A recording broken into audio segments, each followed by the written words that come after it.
come here. And then we slowly do that. And we are here. Hi, do you want to get in too? No, come here. It is usually just me and Zeus for this stuff.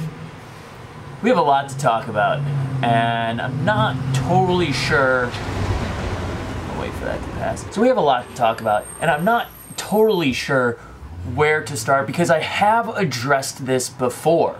The one thing that I did want to talk about though is what the Trump administration is doing with our national parks. Now, I don't want to get too political. In an illegal move, the president just reduced the size of Bears Ears and Grand Staircase Escalante National Monuments.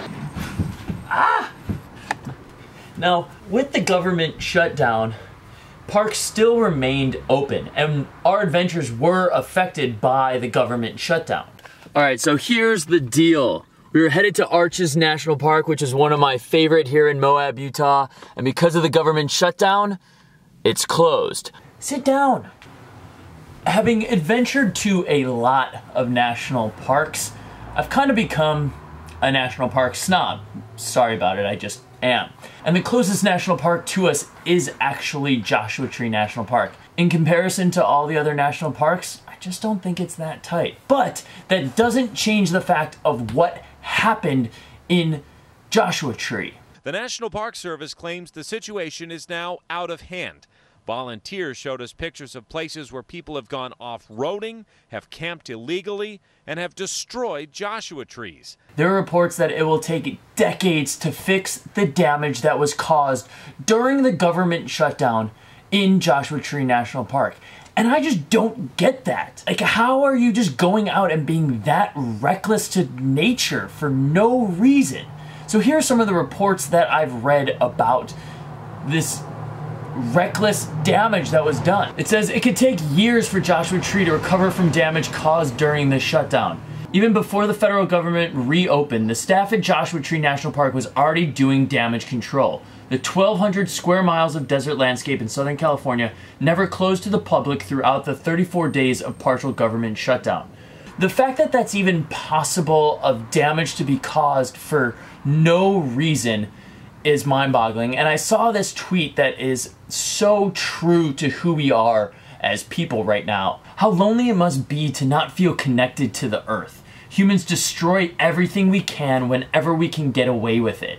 What a strange life form we are, to destroy even for fun, even to not advantage, simply because we can and want to.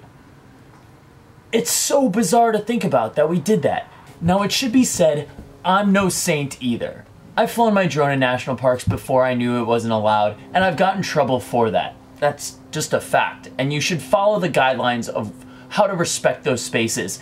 And I've learned my lesson. And for me, it's really important to give back to the parks because I love going there so much. And the pups and I love adventuring to the parks and making sure that those are facilitated the way that they needed to be, because people are gonna be terrible people no matter what you do. It doesn't make sense. Oof, your breath stinks. And now with that being said, Zach Madison from Bonfire reached out to me about doing a collaborative project, and the timing was really great. So if you don't know, Bonfire creates t-shirts, hoodies, sweatshirts, all that kind of stuff for any kind of occasion. And this is not an ad for Bonfire. This is more about talking about the national parks, adventuring, and just being good human beings. So the timing of Zach reaching out worked really well. And a few months ago, I created a logo for the Adventure Squad. And if you can see, it represents who we are very well. The mountains are silhouettes of two dogs. We love checking the sunsets. Ah! Come here, everyone wants to see you anyway. Sedona, you want to get in this? Please get in here. Come here. Oh, she's gonna run off in a second. There she goes.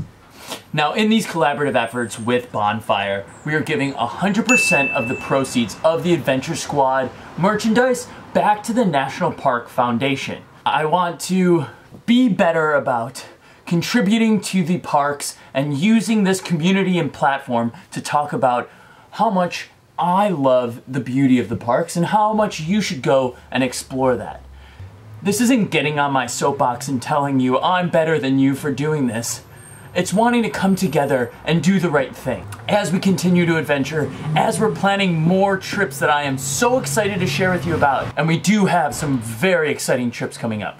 With that being said, go support the National Park Foundation, get your Adventure Squad merch if you want to do that as well. 100% of the proceeds are going to the National Park Foundation. And let's just continue to be better people. Thank you for your continued support. I'd love to hear your feedback in the comments. And let's go adventure. Have a great day.